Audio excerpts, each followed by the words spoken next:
सुमनसवन्दितसुन्दरि माधवी चन्द्रसहोदरि हेममये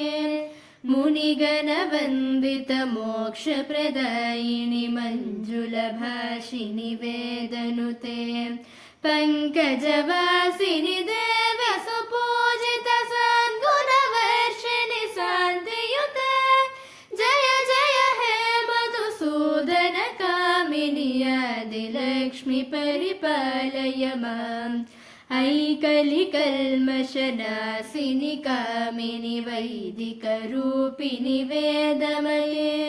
क्षीरसमुद्भव मङ्गलरूपिणि मन्त्रनिवासिनि मन्त्रनुते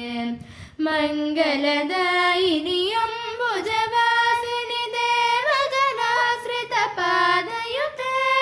जय जय हे मधुसूदन कामिनि धान्यलक्ष्मि सदा पालय माम्।